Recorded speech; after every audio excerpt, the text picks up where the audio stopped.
question is, how do we define commercial real estate? And commercial real estate is a very generic term. It has a lot of different definitions or uses, and the short answer is commercial real estate could include multifamily housing, typically 4 units or more, investment real estate.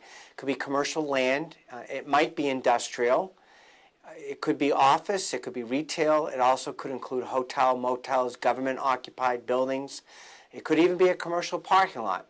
It doesn't necessarily have to be a leased building. It could be a building that's owned by the occupant that's in the building. So it could be an end-user occupied, owned building, or it could be a rental property.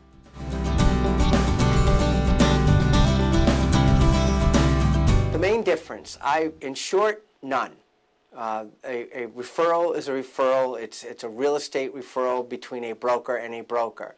The compensation may be differently, maybe in one world versus another, but the fact is that a residential broker is referring a tenant, a buyer, a seller, or a landlord to another broker that happens to specialize in commercial real estate.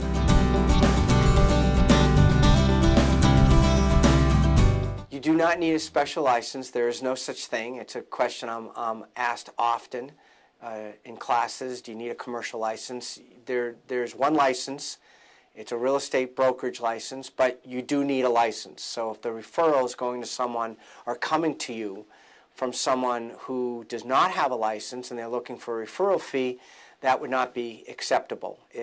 So again, as long as everyone has a real estate license, then we're all good.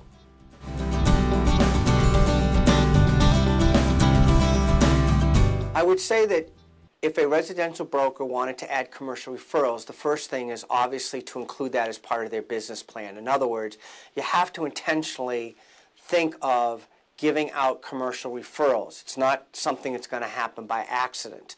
So if you had thought about referrals as part of your business plan, then you would recognize an opportunity that's in front of you, such as you're working with a residential buyer or seller, and two things can occur. One, they turn to you and ask you if you can help them with a commercial requirement, in which case you can say, I can actually have somebody work with you, therefore you have a referral. Or it may actually direct you to start asking the questions of people when you're done with an assignment, by asking them, now that I've finished on this great assignment with you on a house purchase or sale, is there another requirement, perhaps commercial, that I could help you with?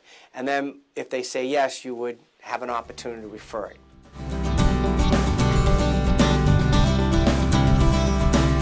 Finding a commercial broker to refer to. I suppose the answer can be delineated into two categories. One is, do you have the time? The other is, you don't have a lot of time. So if you have time, there are commercial educational programs where you can attend and actually start networking with commercial brokers. That might take a few weeks just to attend different programs, CE courses. But the short answer is, if you need to get a commercial broker quickly, to use the directories and publications that are immediately available to you. So for instance, the Greater Boston Real Estate Board has a commercial division. It's Commercial Brokers Association. They have a directory of the brokers that work pretty much Route 495 in. The Realtors Commercial Alliance is a statewide commercial organization or affiliate of NAR, and they have a membership, and you'd go to their directory. You also could get the New England Real Estate Journal to find out who is active in your market, and you may go to your local board to find out, is there a list of commercial brokers that work in your geographical area that you might want to speak to, not necessarily hire, but speak to and shop and see if they're the appropriate person for you. So immediately you can get your hands on names.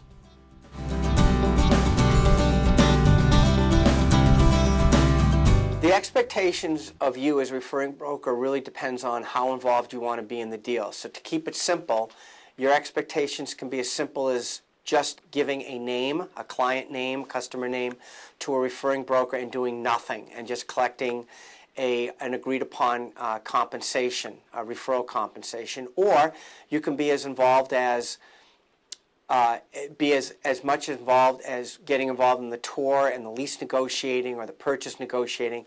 For the most part, if we're referring work out, the whole point of the referral is to extend your work and services by hiring another broker.